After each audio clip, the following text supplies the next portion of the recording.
Hello दोस्तों, जय Shri Krishna. Krishna class the education hub में मैं शिवदत्त तिवारी आप लोगों का स्वागत करता हूं। पहले वीडियो में हम लोग बात किए थे फंजाई के जनरल कैरेक्टर के बारे में, और इस वीडियो में हम लोग फंजाई के रिप्रोडक्शन के बारे में बात करेंगे। रिप्रोडक्शन जो होता है फंजाई का, वो बहुत ही इम्पोर्टेंट टॉपिक है। In this lecture will discuss about the various method of reproduction adopted by fungi. इस लेक्चर में हम लोग कई ऐसे मेथड रिप्रोडक्शन के देखेंगे जो फंजाई के माध्यम फंजाई में होता है। अगर कंटेंट की बात किया जाए तो रिप्रोडक्शन इन फंजाई जो होगा वो 3 प्रोसेस में कंप्लीट होगा। पहला जो होता है वो वेजिटेटिव रिप्रोडक्शन होता है। सेकंड जो होता है वो आपका एसेक्सुअल रिप्रोडक्शन होगा, और थर्ड जो होता है वो सेक्सुअल रिप्रोडक्शन होगा। आज हम लोग प्रयास ये करेंगे कि वेजिटेटिव रिप्रोडक्शन पूरी तरीके से ख़त्म कर दिया जाएगा। चलिए देखते हैं वेजिटेटिव रिप्रोडक्शन या रिप्रोडक्शन पहले देख लिया जाए क्या है। कि रिप्रोडक्शन में be defined as a process in which individual species increase their number by producing the progeny. Reproduction की अगर बात किया जाए तो कोई भी इंडिविजुअल, या इंडिविजुअल मतलब होता है सिंगल या अकेला, कह रहा है कि अगर कोई सिंगल स्पीसीज है वह अपने नंबर को अगर वो बढ़ाता है, प्रोजेनी यानी कि जो होते हैं इन्हीं के जैसे एकदम सेम स्पीसीज का निर्माण हो जाना, उसी को प्रोजेनी कहा जाएगा। तो रिप्रोडक्शन को आप कैसे कहेंगे कि जैसे रिप्रोडक्शन में भी डिफाइंड है process in which individual species increase their number. कोई इंडिविजुअल स्पीसीज है वो अपने नंबर को बढ़ाएगा। Fungi are achlorophyllous. Fungi जो होता है उसमें क्लोरोफिल नहीं पाया जाएगा। हेट्रोट्रॉपिक यूकैरियोटिक थैलोफाइटा होगा। हेट्रोट्रॉपिक होते हैं यानी कि ये सड़े गले स्थानों पे पाए जाएंगे, और यूकैरियोटिक थैलोफाइटा यानी कि प्लांट के अंतर्गत ये इनको रखा गया है। Which adopted the various method of reproduction, यानी कि इनमें कई ऐसे मेथड हैं जो रिप्रोडक्शन होते हैं रहते हैं। व्हेन द फंगल माइसीलियम है reached a certain stage of maturity and accumulated reserve food material it start reproduction. देखिए, जो फंजाई होता है, फंजाई के यूनिट को कहा जाता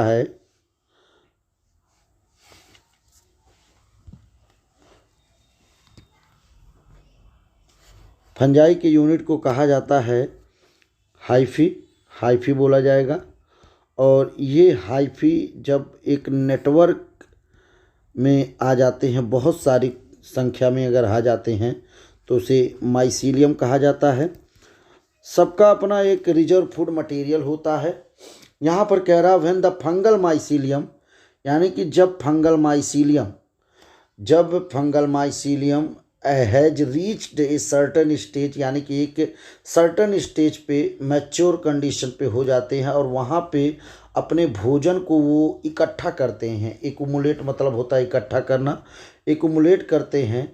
तो कह रहा है कि तब जाके रिप्रोडक्शन फंजाई का होता है। नेक्स्ट पॉइंट क्या कह रहा है? नेक्स्ट पॉइंट में कह रहा है reproduction involve the production of new individual resembling the parent और पेरेंट्स, यानी कि जो रिप्रोडक्शन होता है उसमें कोई न्यू इंडिविजुअल पार्टिसिपेट करेगा। प्रोडक्शन तो न्यू इंडिविजुअल का होगा और वो पेरेंट के माध्यम के द्वारा होगा, इनको बताया जा रहा है। इन fungi reproduction is a 3 kind. पहले ही ये हम लोग चर्चा कर चुके हैं। जो फंजाई होता है वो 3 मेथड के माध्यम के द्वारा रिप्रोडक्शन करता है। वेजिटेटिव रिप्रोडक्शन हुआ, और आपका एसेक्सुअल रिप्रोडक्शन हुआ, और सेक्सुअल रिप्रोडक्शन हुआ। मेनी माइकोलॉजिस्ट क्या है, ध्यान से सुनिएगा। फंजाई को माइकोलॉजी कहा जाता है। ठीक, फंजाई को आप क्या कहेंगे, माइकोलॉजी कहा जाएगा। जो फंजाई की स्टडी करते हैं उसे माइकोलॉजिस्ट कहा जाएगा। माइकोलॉजिस्ट यानी कि जो फंजाई के ऊपर रिसर्च करते हैं उन्हें माइकोलॉजिस्ट कहा जाएगा। How ever include all method of reproduction, उन्होंने बताया कि सभी मेथड के माध्यम के द्वारा रिप्रोडक्शन होता रहता है फंजाई में। वेजिटेटिव हुआ spore formation which do not involve union of nuclei और सेक्स सेल्स और सेक्स ऑर्गेन्स अंडर एसेक्सुअल और सोमैटिक रिप्रोडक्शन की बात बता रहा है। कह रहा है कि यानी कि सभी मेथड के माध्यम के द्वारा रिप्रोडक्शन होता है, जिसमें वेजिटेटिव होगा और स्पोर फॉर्मेशन होता है। और यहाँ पे कह रहा है कि एक सिंगल न्यूक्लियाई पार्टिसिपेट नहीं करता है या सेक्स सेल्स पार्टिसिपेट नहीं करेगा या सेक्स ऑर्गन पार्टिसिपेट नहीं करेगा अंडर एसेक्सुअल और सोमैटिक रिप्रोडक्शन में। During asexual and sexual reproduction process spore are the essential structure, यानी कि जो एसेक्सुअल और सेक्सुअल रिप्रोडक्शन जो होता है इसमें जो स्पोर्स होते हैं वो बहुत ही अच्छे स्ट्रक्चर को शो करते हैं। और ये स्पोर्स जो होते हैं वो फॉर्मेशन होते हैं या मियोसिस के बाद, जिसे मियोस्पोर कहा जाता है। मियोस्पोर के अंतर्गत कुछ एग्जाम्पल हैं, जैसे एस्कोस्पोर हुआ, बेसिडियो स्पोर हुआ, स्पोरेंजियो स्पोर हुआ। And those resulting from mitosis, यानी कि अभी मियोसिस की बात किए तो कुछ माइटोसिस से होंगे, तो माइटोसिस के होंगे तो उसे माइटोस्पोर कहा जाएगा। इसमें mitospore, zoospore, aplanospore and conidia and uredospores आएंगे। यानी कि ये सब हम लोग डिस्कस किए हैं अभी को मियोस्पोर और माइटोस्पोर में, उसके कुछ एग्जाम्पल हैं।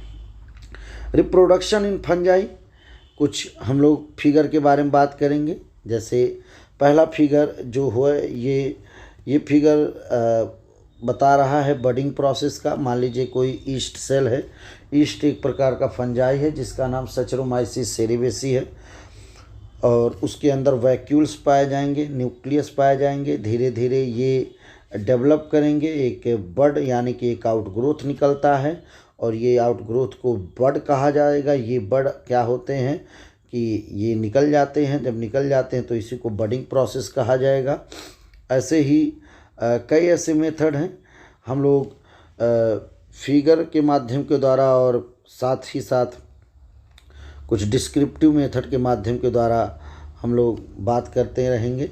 Vegetative reproduction is any form of reproduction occurring in plant in which a new plant grow from fragment of the parent plant or specialized reproductive structure।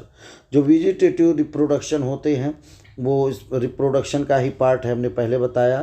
कह रहा है इसमें जो प्लांट होता है वो न्यू प्लांट को ग्रो करेगा और उसे टुकड़ों में रख देगा। फ्रेगमेंट मतलब होता है टुकड़ा, और पेरेंट प्लांट के माध्यम के ही द्वारा होगा, और इसमें एक स्पेशल रिप्रोडक्टिव स्ट्रक्चर बनेगा। कुछ प्रोसेस हैं जैसे फ्यूजन हुआ, बडिंग हुआ, फ्रेगमेंटेशन। ये मोस्ट कॉमन मेथड होते हैं वेजिटेटिव रिप्रोडक्शन के और फंजाई में। In addition to above mention common method they also reproduce vegetative by other means such as sclerotia, राइजोमॉर्फ।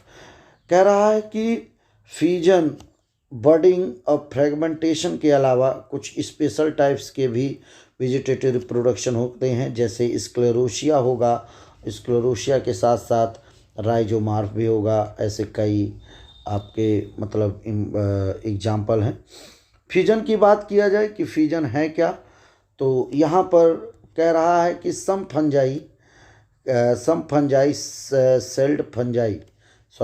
Single celled fungi, यानी कि सिंगल सेल्ड के जो फंजाई बने रहते हैं, जैसे ईस्ट होगा आपका सैचरोमाइसिस सेरेवेसी, वो रिप्रोड्यूस करेगा सिंपल सेल डिवीजन और फ्यूजन के माध्यम के द्वारा। One cell undergo nuclear division and split into 2 daughter cells, यानी कि कह रहा है कि एक सेल जो रहेगा वो न्यूक्लियर डिवीजन करेगा। न्यूक्लियर डिवीजन करने के बाद यह 2 डॉटर सेल में कन्वर्ट हो जाएगा। After some growth this cell divide and eventually population of cell form, यानी कि कुछ ग्रोथ करने के बाद ये सेल डिवाइड करेंगे, और डिवाइड होने के बाद कई सारे सेल का फॉर्मेशन करेंगे। ये फ्यूजन हुआ। प्रोसेस की बात किया जाए तो कह रहा है कि binary fusion mature cell elongate and nucleus divide, यानी कि जो मैच्योर सेल्स होते हैं वो इलांगेट होंगे और न्यूक्लियर जो होगा वो डिवाइड करेगा और दो न्यूक्लियाई में ये कन्वर्ट होते हैं। डाटर न्यूक्लियाई सेपरेट होंगे, अलग होंगे डाटर न्यूक्लियाई, और क्लीवेज साइटोप्लाज्म जो होगा वो भी अलग होगा, वो सेंट्रीपेटली होगा, यानी कि सेंटर से ही ये अलग हो जाते हैं। Middle till it divide parent protoplasm into two daughter protoplasm. यहाँ पर देखिए, जैसे यहाँ पर एक फिगर बता रहा है, फिगर में ये बताया जा रहा है कि जैसे कह रहा है कि वैक्यूल्स हैं, न्यूक्लियस हैं, यहाँ पे बर्डिंग स्टेज हुआ, बर्ड आउट ग्रोथ हुआ, अब आउट ग्रोथ यहाँ से ये निकल जाएगा तो फिर उसके बाद नए फंजाई का फार्मेशन होगा। ऐसे ही यहाँ पर कह रहा है कि यहाँ पर भी वैक्यूल्स हैं और न्यूक्लियस हैं और बीच में न्यूक्लियस पाया जाएगा, तो न्यूक्लियस और वैक्यूल दोनों ये बीच से ही डिवाइड करेंगे और डिवाइड होने के बाद दो सेल्स का फार्मेशन करेंगे, डाटर सेल्स का फार्मेशन करेंगे। ये बता रहा है बडिंग और फ्यूजन, यानी कि ये पहला प्रोसेस जो है वो बडिंग का है, दूसरा प्रोसेस जो है वो फ्यूजन का है। Protoplasm into two daughter protoplasm, यानी कि जो प्रोटोप्लाज्म होगा दो डाटर प्रोटोप्लाज्म में कन्वर्ट होगा, ये भी प्रोटोप्लाज्म है, इसमें भी प्रोटोप्लाज्म रहेगा। कह रहा double cross wall is deposit in the middle to the two daughter, जो डबल क्रॉस वाल होते हैं उसी middle to form two daughter cells, ये डबल क्रॉस यहाँ पर इसकी बात किया जा रहा है। ठीक, डबल क्रॉस जो होंगे उसकी बात किया गया है। एंड नेक्स्ट हम लोग जो पढ़ रहे हैं नेक्स्ट प्रोसेस कह रहा है कि ultimately the middle layer of double cross wall degenerate and daughter cell separated.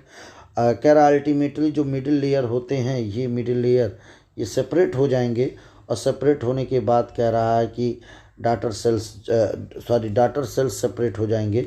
Example जो होगा वो सेचुरोमाइसीज अभी आपको बताएं, जो ईस्ट बोला जाता है, और साइगोसेक्रोमाइसीज ये भी एक सिंगल सेल फंजाई है, उनकी बात किया गया है। ये फिगर कुछ बताया गया है, yeast undergoing fusion and Zygosaccharomyces species है और एक सेचुरोमाइसीज की स्पीसीज है।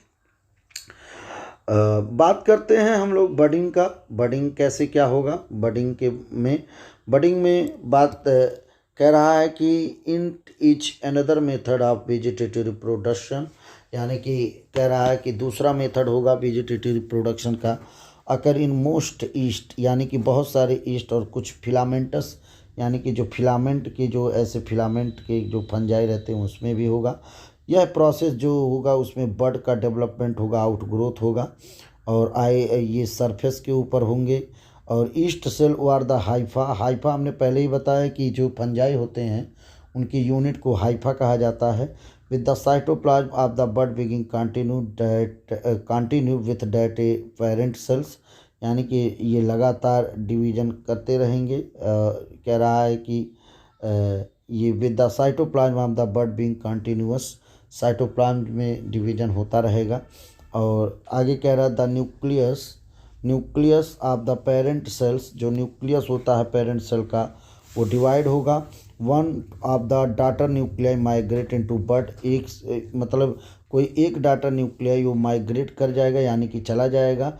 And the other remains in the parent cells, और अदर जो रहेंगे वो पेरेंट सेल के साथ ही रहेंगे। और कह रहा the parent cell capable of producing many buds, जो पेरेंट सेल होते हैं उसके अंदर इतनी कैपेबिलिटी होती है कि बहुत सारे बड का फार्मेशन कर सकता है। Its surface by continuous synthesis of cytoplasm and repeated nuclear division, यानी कि इसका जो सरफेस रहेगा वो कंटिन्यूअस लगातार सिंथेसिस करता रहेगा साइटोप्लाज्म में। और कह रहा है कि इसके अंदर न्यूक्लियर डिवीजन रिपीटेड होता रहेगा।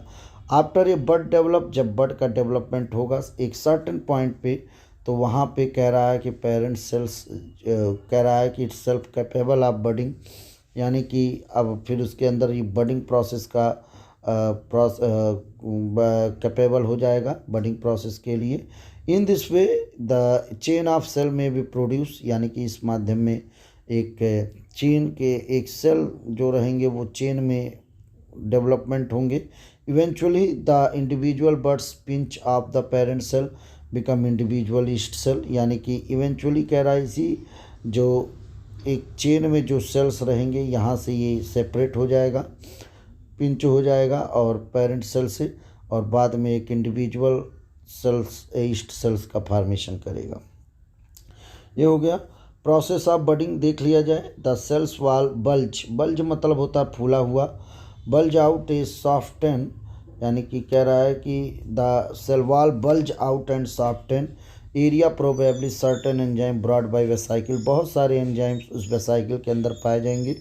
प्रोटोप्लाज्म आल्सो बल्ज, अब कह रहा है कि जब सेल वॉल बल्ज होगा तो प्रोटोप्लाज्म भी बल्ज हो जाएगा, फूल जाएगा और एक स्मॉल प्रोट्यूबरेंस का फॉर्मेशन करेगा। यहाँ पर प्रोट्यूबरेंस पाया जाएगा, फॉर्मेशन नहीं होगा। द पेरेंट न्यूक्लियस, जो पेरेंट न्यूक्लियस होगा वो डिवाइड करेगा दो में, और one of the daughter nucleus, यानी कि दो न्यूक्लियस में से एक डॉटर न्यूक्लियाई जो होगा वो माइग्रेट कर जाएगा बड से।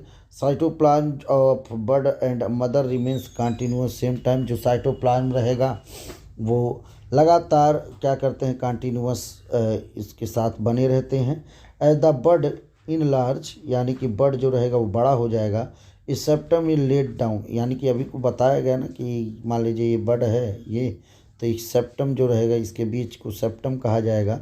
Late down joining of bud with mother cells, यानी कि ये मदर सेल से ये ज्वाइनिंग करेंगे। और कह रहा है कि they bud separate and lead independent life, यानी कि जो बड रहेंगे वो अलग हो जाएंगे, अलग होने के बाद कह रहा है कि इंडिपेंडेंट लाइफ को शो करेंगे। Some time bud start reproducing while still attach with mother cells, जो कभी कभी ऐसा होता है कि जो बड होते हैं वो रिप्रोड्यूस करेंगे और अटैच रहते हैं मदर सेल से, और यह एक ब्रांचिंग को शो करते हैं। Budding is the typical reproductive character of ascomycetes, ascomycetes के मेंबर में ये होता है जो बडिंग का प्रोसेस होगा। एग्जाम्पल जो रहेगा वो ईस्ट रहेगा, सचरोमाइसिस सेरीवेसी। ठीक, बात करते हैं फ्रेगमेंटेशन। फ्रेगमेंटेशन जिसकी शुद्ध हिंदी खंडन होगा। ठीक, तो कह रहा है कि यहाँ पर इन फिलामेंटस फंजाई, फिलामेंट में जो फंजाई पाए जाएंगे, माइसीलियम में फ्रेगमेंट, यानी कि उनका जो माइसीलियम रहेगा वो टुकड़ों में बट जाएगा, एक नंबर में पूरा टुकड़ों में बट जाएगा। और each of which is capable growing into new individual, यानी कि जैसे मान लीजिए ऐसे फिलामेंटस फंजाई है और ये टुकड़ों में अगर बट जा रहा है, कोई यहाँ से मान लीजिए टूट के गिर गया, तो टूटने के बाद इसके अंदर इतनी कैपेबिलिटी हो जाएगी कि ये नए इंडिविजुअल का फॉर्मेशन करेगा। In the laboratory fungi are commonly propagated on a layer of solid nutrient, laboratory में, लैब में जो फंजाई रहता है उसको प्रोपागेट करेगा layer of solid nutrient agar, agar एक मीडियम होता है जो रेड एल्गी से निकाला जाता है, जेलिडियम ग्रेसिलेरिया नामक एल्गी रहेगा। Inoculated either with spore or with fragment of mycelium, यानी कि कह रहा है कि लेबोरेटरी में भी इसको हम लोग देख सकते हैं, फंजाई आर, कह रहा है फंजाई को प्रोपागेटेड कर सकते हैं और एक सॉलिड न्यूट्रिएंट अगार का मीडियम लिया जाएगा और उसके स्पोर्स को रखा जाएगा और फ्रेगमेंट ऑफ माइसीलियम को हम लोग प्रोड्यूस कर सकते हैं। बात करते हैं स्क्लेरोसिया क्या है। द स्क्लेरोसिया रेजिस्टेंट एंड पेरिनेटिंग बॉडी, यानी कि जो स्क्लेरोसिया होता है वो एक रेजिस्टेंस और पेरिनेटिंग, पेरिनेटिंग मतलब होता है जाना, किसी के अंदर घुसना, पेरिनेट होना, और रेजिस्टेंट मतलब होता है कि उनके अंदर प्रतिरोधक क्षमता होती है। दे सर्वाइव फॉर मेनी ईयर, बहुत सालों तक ये सर्वाइव कर सकते हैं। ईच स्क्लेरोसियम एक caution like structure compact mycelium, caution यानी कि एक तकिया नुमा संरचना होता है, ये आप स्क्लेरोसिया का फिगर देख ही रहे हैं।